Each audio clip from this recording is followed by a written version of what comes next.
MDs, they say one great question can change your life. One great question can change your life. I'm about to ask you this question that I want you to take time answering. Yes, I don't want you to be like, oh, what a great question, and then move on. I want you to think about this.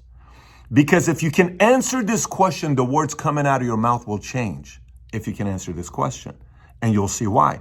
I'm going to get to that question here in a minute with you. I got two other ones outside of that, but I got one main one that I'm going to ask you. But first, let's go through some numbers here. I got some numbers I want to cover with you that is going to tell us about where we are so far for the month. So let me flip the camera. Let's go through these numbers together. So first of all, yesterday was the biggest recruiting day. DeMond, Diana, and Kilroy were the only qualified crazies. Phenomenal job to them. We had 13 people that did 4+, 26 did 3+, 53 did 2+ recruits, and 108 got a recruit yesterday. Here are the councils that led the way at the top. Ricky and Erica, then Del Valle, Gaitan, Vargas, Graziani, 12, Sapala, Mason, 1, Alejandro, half, then Del Toro, Palacio, Phelps, 0.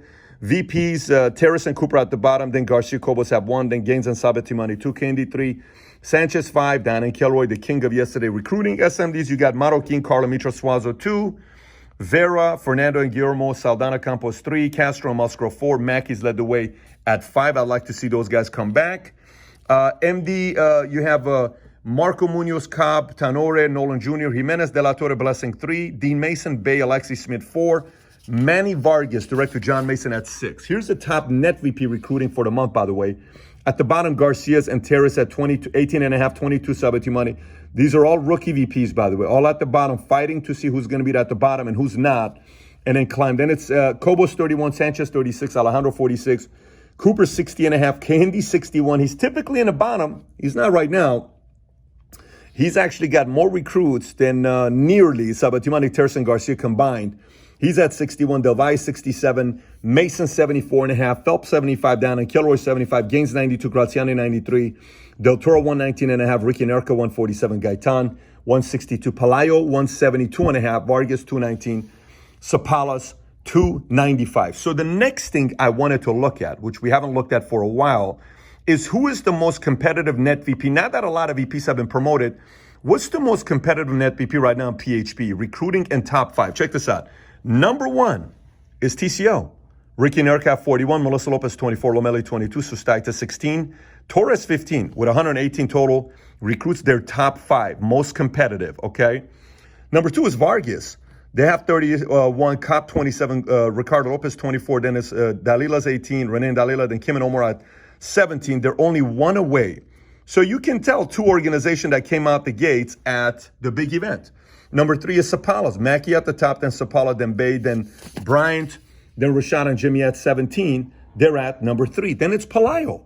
David Bryant at the top, 26.5, then Sears, then Diaz, then Robert Tasio, then Okafor, 15.5 as an organization. Then you got Del Toro's, Campos, Colmenares, Savali, Del Toro, Su Moya, Rivera. Okay, that's number 5. Then you got Gaines, 31-17, Nathan 10, Sika 7, Norris 4. Then you got Kahindi at the 7th spot.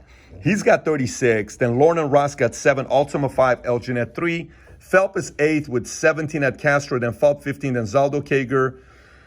Then you got Pimber 5.5. Then you got Mason, which Dean is the number 1 recruiting base shop in John Mason's net VP. John is 2nd. Then it's Manuel Vargas. Then it's Rist, Cowan, Paulson, Stacy tied at 3 with 49. Then it's Gaitan. They're not typically the 10th most competitive, but after they became a team of the decade, the team is a little bit over-celebrating right now, being a team of the decade, similar to Mason's team, over-celebrating his base shop. They got Gaitan, Vargas, Reyes, Salvio 8, Omar and Elvana 7. Then you got Del Valle at 11th spot, Del Valle 15, Alexi 10, Machado 8. Then it's 3 people tied at 7. Then Izard, then Izier, and Fernanda and Guillermo. Cooper is at 12 to Hart's at the top, then Molina, Bowman, Corman, Romansky, then it's Graziani, Saldana's at the top, then Brian, then it's Graziani, Cerna, Trailer, tied at 6. Then you got Dana and Kelroy, you see the list. Then you got Alejandro here. Then you got Cobos here with the top 5, then Sanchez, then Sabatimani, then Terrace, then Garcia at the bottom with the least competitive net VP. Now watch this though. Highest number 1 ranking in each net VP, meaning who's got the highest standard of most first place? So like, for example, Ricky Narcar, 41. Vargas is 31. Sapalas first place is Mackey with 26. You get the idea, right? David Bryan on the Playos, 26.5. Great start. Nobody thought he was going to be number 1 out of all the MDs, but he is. Now watch this. The highest first place is Ricky and Erica at 41 in their net VP. Then it's Candy at 36. Great job. He's raising the standards. Then it's Vargas at 31. Solis at 31. Then it's Campos at 29. Donna Kilroy at 29. David Bryan raising the standards. First place, 26 and a half. Mackie 26. Cobos 19. It's herself. Hart 18 and a half. Castro 17. Sabetimani 17. Then it's Gaitan 13th place at 16. Sanchez tied with them at 16. Alejandro's got 15 and a half. Then you got Dean Mason with 15 at the top. Then Del Valle 15 at the top, first place. Then it's Saldana and Graziani's net VP with 15. Then it's Natasha Blair, first place. Interis with 11. Then it's Hilario with 5. Now look at the highest fifth place. Highest fifth place. Kim and Omar, 17th. Highest fifth place. Tied with Rashad and Jimmy, 17. That's Vargas and Sapala's net VP is the most competitive because it's got the highest fifth place number, and I think Vargas has had the second highest first place with the numbers. Let me see, the third highest first place and first highest fifth place. Then it's Okafor 15 and a half. Then it's then it's Torres, Ricky and Erica. By the way, this net VP, Pelayo's net VP, could compete with anybody if and only if Pelayo ran a million point base shop. He's the only one that's not in his own top 5. Him and Cooper are the only ones that are not in their own top 5 net VP, but his MDs have stepped up a lot. So you got Torres, highest fifth place, then Elvana, then Denazir, then Graziani, then Pimber, Romansky, Norris, Elginet, Moya, Paulson. You see the numbers and the SVPs next to him, like Del Toro's, then Mason, then Sanchez. Then it's Terrace himself is his highest fifth place himself, which I know he can do better than that. Then it's Powers, Beetle, Jonathan Pelayo, Ramirez, and you got Garcia, right? Okay, so this says a lot when I look at these numbers. Let me turn the camera tell us before I get into this question here. Number one, it tells us that WTP is pretty serious coming out of the big event. By the way, this wasn't the craziest big event for them. I know they got promoted to board council, but they didn't have a lot of number ones. I don't think they had any number ones. So they had a chip. They came up here. They're determined to beat all of you. Determined to beat all of you, right? TGA Team of the Decade, MSM MVP, a lot of different teams, Field Advisory Board, all this other stuff. Mason had the best big event of his career right afterwards. Casual, kind of kicking it right now, relaxing a little bit. They're capable, but they're kind of not wanting to compete at the highest level. Nothing crazy going on there. It tells you TCO's wanting to compete, even though they had a pretty good big event. They want to compete. And not just Ricky and Erica. A lot of the people in that organization want to compete. It tells you Unity has got a pregnant net VP with a lot of people that could be SVPs here soon. And MSM has a lot of VPs in their net VP that are about to pop out. So you look at that and you ask yourself, what's about to happen to some of these organizations? But then I wrote a little bit more notes here that I want to share with you guys. I think it's very important for you to be thinking about this. You know what happens typically when people win? What happens when people win and they have big victories? Do you know what happens? Actually think about that. That's not the main question, by the way. But what do you think happens when people have massive victories in their lives? You know what happens? They become logical, meaning it's all about logic moving forward because it's just numbers. They forget to simplify, which means they get away from the blueprint. Matter of fact, if I was to ask you a question, when's the last time you read the blueprint cover to cover? What would it be? What would your answer be? That's still not the main question. But when's the last time you read the blueprint? Like if I were to tell you right now, if I were to ask you right now, what are the 3 kind of achievers in a business? Would you know it? If I were to ask you right now, what are the 4 different types of believers in PHP? Would you know it? If I were to ask you right now, what are the qualities of a prolific salesperson? Would you know it? What if I ask you, are you a crazy one? Characteristics of a winner. Could you identify the 5 types of people that are the crazy ones? What if I told you the 10 qualities of a successful business person? Do you know any one of them that's in the blueprint? What is the role of a BOM presenter? Have you gone through simplicity? Have you gone through this? Have you gone through this manual? Have you gone through some of these things? Specifically, this one. Have you done it? When people win, they become too creative. They get away from the simplicity. Things that work in this business. What happens when you win?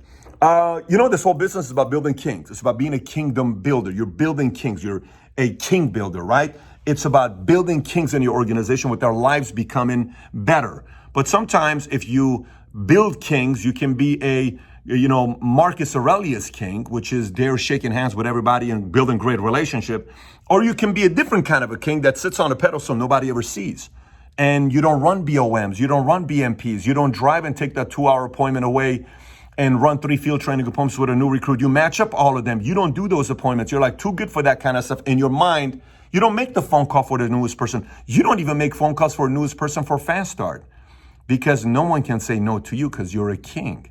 You got to be careful what happens when you win. It happens at all levels. Some people get like that when they hit MD with their 3 people on their base shop. Some people get like that when they get to a ring earner. Some people get like that when they hit SMT. Some at SVP, some at $250,000. Some at a council, some at a $1 million base shop builder, some at a $500,000 income. You just don't want to get to that point, because the moment you lose the average person who is in this business, you can't relate to them anymore. So that's what happens when people win. They no longer do the things that they did that got them there. Communication, somebody calls, you want to get on the phone with them. They want to get on the phone with you. You text them and you say, I'll call them tomorrow. You could have called them tonight, but you call them tomorrow. No, I'll call them tomorrow, not tonight.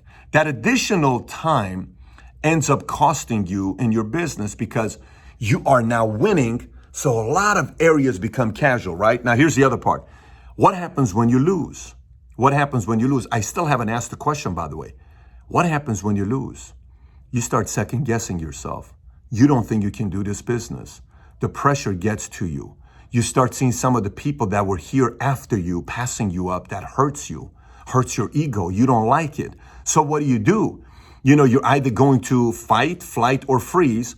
A lot of people run. Look, I had a guy in the company, in the former company, who was number 1 in the company for a year and a half. Every month, he and his wife, number one. But all of a sudden, they started losing 6 months in a row. You know what they did? Craziest thing. They disappeared. Nobody could find them. They left. The pressure was too much. They could have stuck around. It would have been okay. They would have been at a multi-7-figure-year income. Look, you don't win every day.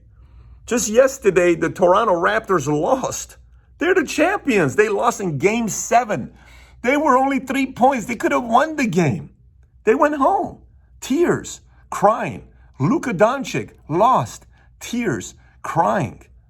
People lose Super Bowls. It's painful when you lose. It's very painful when you lose. But I don't know any of those guys that's on the wall right there, all those guys that haven't had a public loss. I don't know any of those guys right there that haven't had a public loss. I don't know. And by the way, for them, it's on TV. Their exes message them. Their enemies message them saying, I'm so glad he's losing. People that were with them before that turned on them start writing articles about them online. I have a lot of people that are not with me anymore, and they'll send messages. And, the other day I got a message from, nearly 15 messages I got from people saying one guy created a fake LinkedIn account and got $150,000 from people on Bitcoin, saying I'm offering coaching at a discounted price of $3,500 as long as it's Bitcoin. I've never said anything about fake profile. So LinkedIn, boom, boom, boom, boom, using my name. Hey, I got the service for you on LinkedIn. I'm going to help you get leads, and I work with Patrick. I'm going to get you this. I never endorse anything like that. But people are using your name. People will say stuff about you, good, bad. Hey, let me tell you, Kobe Bryant endorsed this product. Kobe never endorsed the product.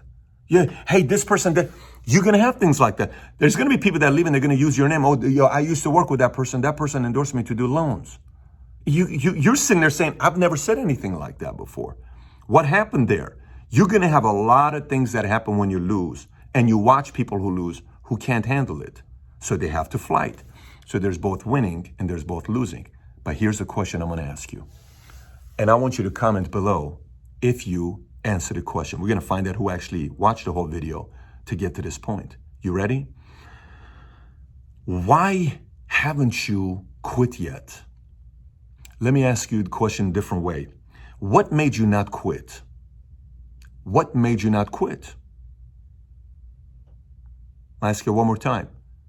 What made you not quit when things got hard? What made you not quit when you got $1,000 chargeback? How come you didn't quit? If you're watching this, you didn't quit.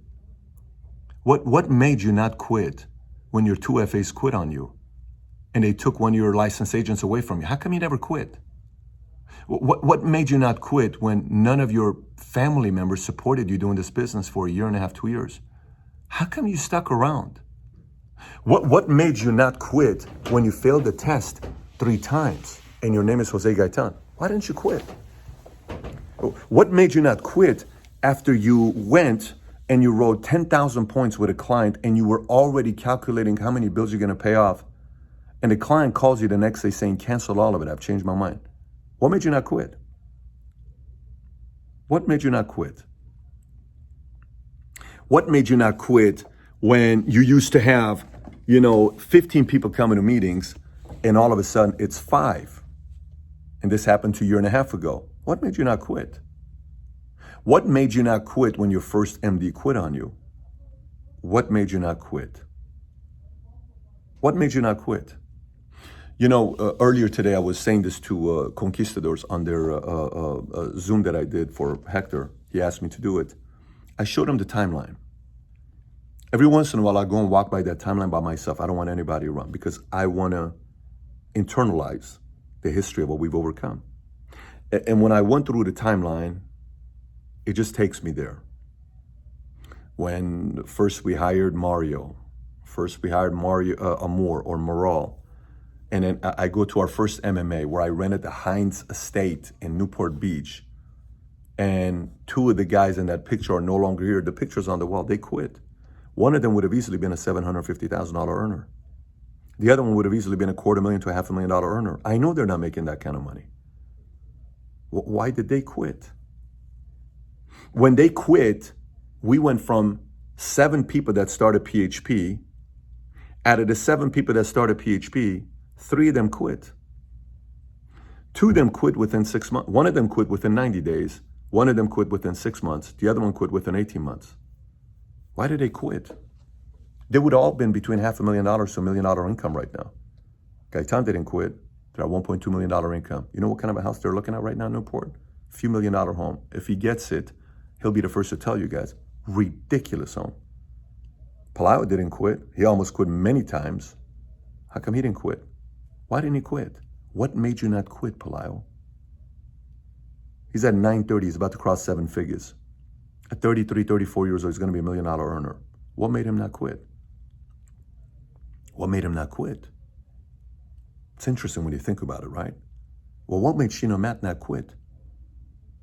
They're at $1.8 million income. How come they didn't quit? What made John not quit? By the way, John was on an island by himself in Florida. He couldn't go to the PHP office. PHP got started in California. He was in Florida by himself when it was difficult to get licensed at the time because we had no clue what to do as a company. Why didn't John quit? John's at $760,000 income right now. How come John didn't quit? In Florida all by himself. And he opened 3 offices, by the way. He went from Fort Lauderdale, Delray, and then he went to Jacksonville, which is now Tommy Clark and Bianca Rist, and then he's in Orlando. How come he didn't quit? How come he didn't quit? Why didn't he quit? Why didn't a lot of these people quit? It's interesting when you think about it. So let's process some of it. Did you not quit because of our comp plan? Did you not quit because of our products? Like, oh my gosh, these are the greatest products in the world. That's why I'm not quitting. Did you not quit because of the return an IUL was given or how an annuity was working? Is that why you didn't quit? Why didn't you quit? If you can answer this question and remind yourself of it every time you're talking to one of your people on your team, or you're talking from stage, or you're doing a conference call, or you're doing a Zoom, you will be able to move people better. You'll be able to move people better. I remember one time, I'm sitting right here. This is when my office wasn't yet set up. I'm sitting right here, okay? Tico comes home crying. He never does that, by the way. That's not Tico's style. Tico's got lots of pride. Tico doesn't cry. And Jen says he was called some stuff in school today. It really bothered him. I said, really? Yeah. I said, bring him to the office. I want to talk to him. So he comes over here and he sits in my lap. This was like 2 years ago, 1.5 years ago. 2 years ago. He sits in my lap and it's my favorite picture with him and I. And he sits in my lap and I said, what's going on? He said, kid in school called me weird. I said, how many of them were there? He says, 2 boys. I said, you're so weird. You're so weird. You're weird. Patrick, you're so weird. Daddy, why are they calling me weird? Am I weird, Daddy? And, he's looking at me, crying. I said, I want you to look at me in my eyes, buddy. He said, what? I said, of course you're weird. He's like, so they're right? I said, yes. I said, your daddy's the biggest weirdo. I said, I've been called weird my entire life. I said, buddy, I feel bad for the people that are not called weird. I said, we're weird, buddy. We're weird. We see the lens in a different way.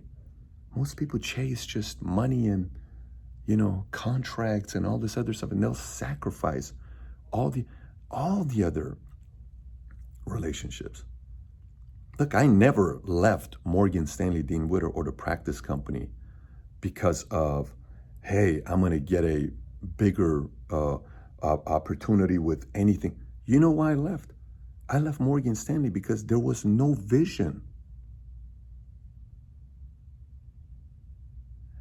I left the practice company because I sat the top 5, the guys that run the company. I asked them, what's the vision? I never once heard a vision, guys. Never. I never once heard a vision. I said, what's the vision? One guy finally, he's the chief guy, the number one guy in Hawaii. He sits me down and says, honestly, Pat, I'm trying to figure it out. I said, you don't know the vision? He says, no. I said, first of all, let me tell you, man. I said, I appreciate you for telling me the truth. I said, but I know my vision. He says, what's yours? I said, 500,000 licensed agents by 2029. He said, why are you so certain about it? I said, look at everybody. He said, what's that? I said, everybody here is Caucasian. I said, all the code numbers, all Caucasian. I said, man, America's changing. I said, I'm the highest ranked guy for Middle Easterns. I said, you know how big Latino's getting? You know how big? I said, man, America doesn't look like this. I said, no, I have a vision. I said, do you know what social media is? And well, we can't use social media. No, we're going to use social media. I have a vision. And then I went and held a meeting, and it was called Saving America Doing the Impossible. And I made 4 predictions, prophecies, to everybody. And one of them was 500,000 licensed agents by 2029. So when I walk at that wall, at the end of the wall, there's a quote by me. And it's a January 2018 quote.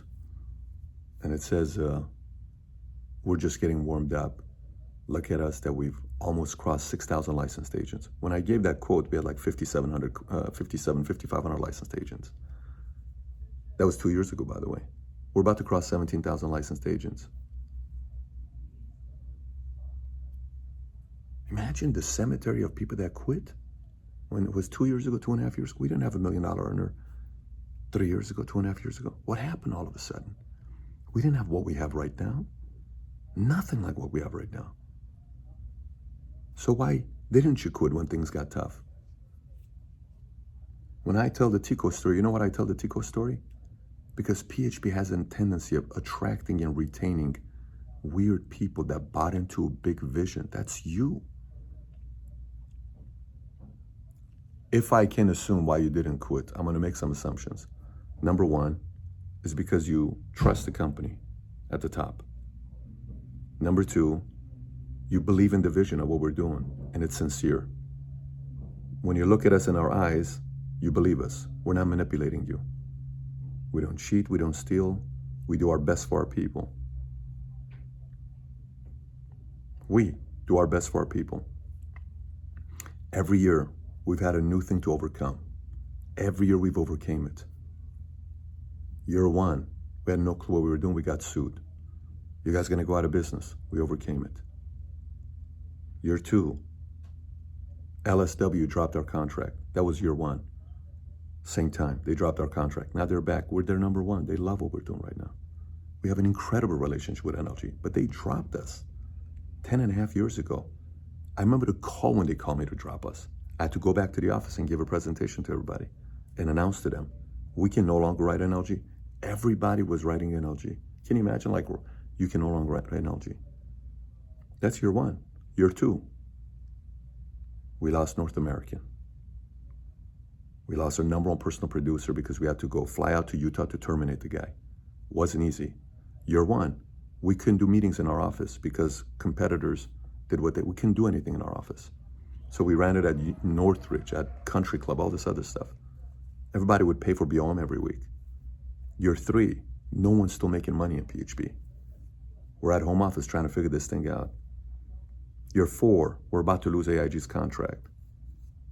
I mean, every year, Forrest, every year we've had to overcome, and you've watched how we've overcome this.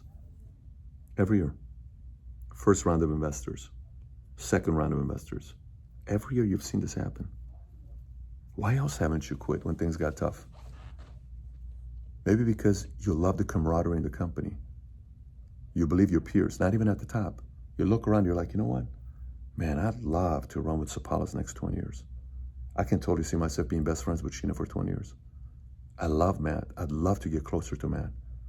You know what? I freaking love Rodolfo and Ceci Vargas, man. I'd love to be close to Rodolfo. I'd love my kids to be friends with them. Man, I just love being around Erica. Every time I'm around Erica, I just feel good, Del Toro. Hector is so freaking strategic. I get smart every time I listen to this guy and I talk to him. So something about Ricky, man. Ricky makes me want to run through the wall and be proud of being an American. Erica makes me feel so like I want to up my game and my image because she just looks, exudes like this energy. I want to be like her. Man, Jose's like an older brother, uncle, to some a father figure. Just a very poised, strong character guy. Marlene's such a freaking vision. Every time I'm around Marlene, I feel like I'm going to be a president one day. Man, Pelayo, man, when Pelayo was Pelayo, I just like being around the guy. What a cool cat. John, are you kidding me? I love being around John. Funny, humorous, and he's willing to teach, man. I love, like, maybe that's why. What do you think about that? Maybe that's what it is.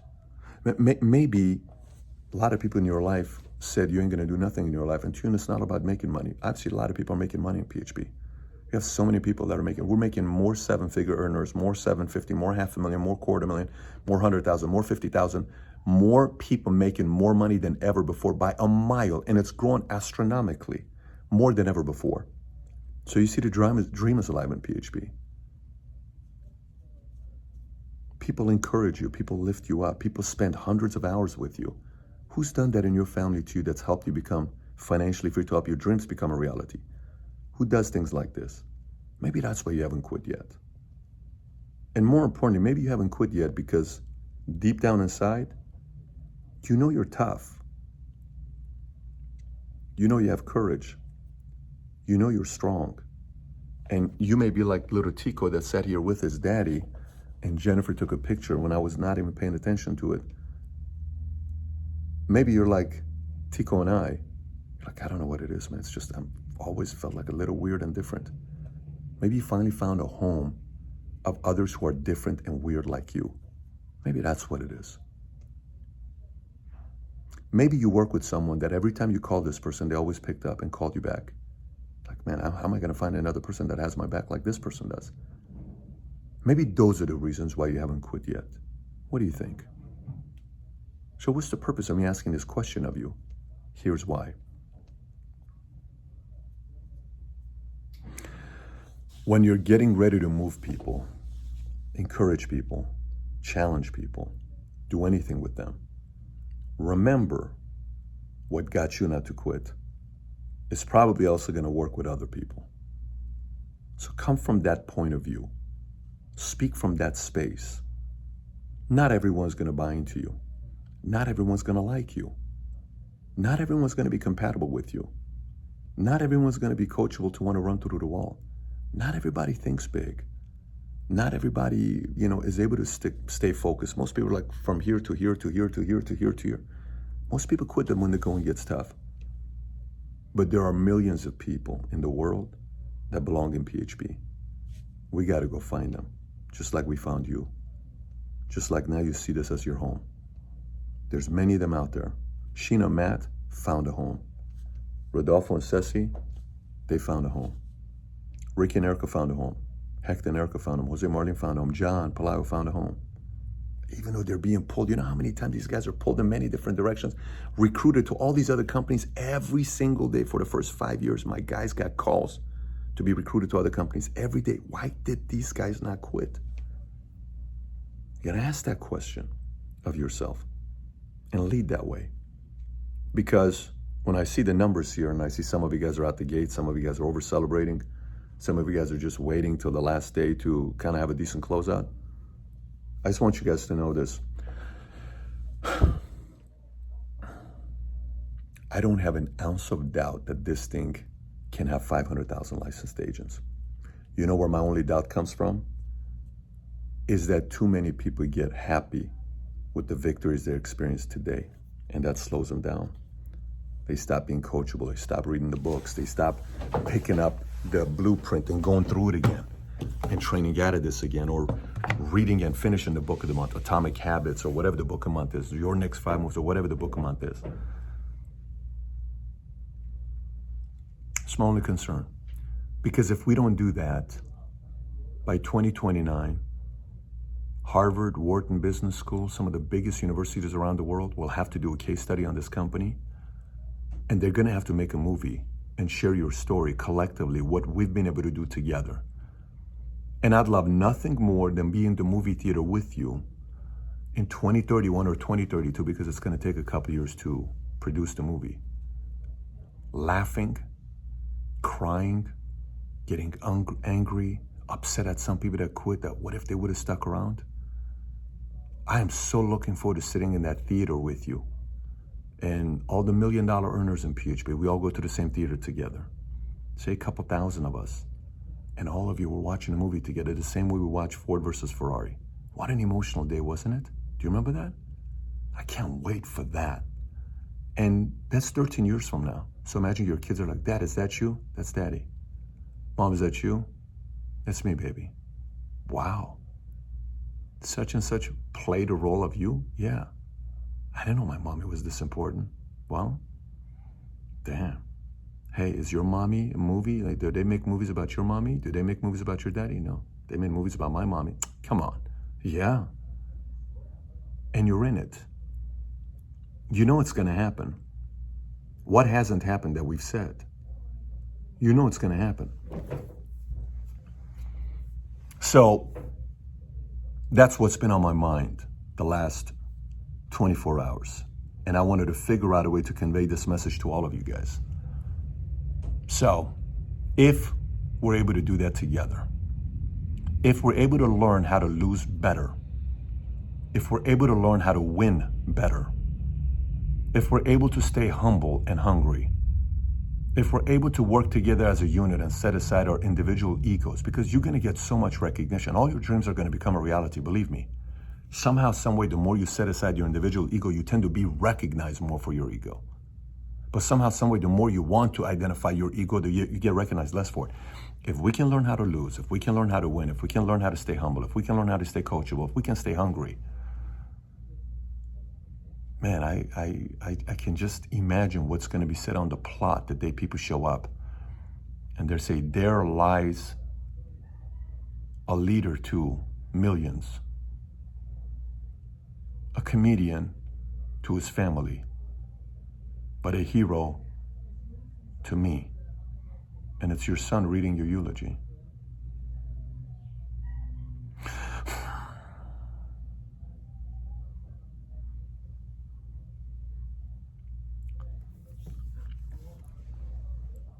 Makes sense. Let's go show the world what we're all about. What do you say? So if you watch this to the very end, comment below what made you not quit when things got tough that no one knew about. Let us know. Let's unite. Let's come together. Let's compete like never before. Let's show all the naysayers, all the haters, all the critics, that you can do it the right way. You can win at the highest level. And you can leave a legacy behind that's going to be recognized and remembered for generations and generations to come. Have a great weekend, everybody. Take care. Bye-bye.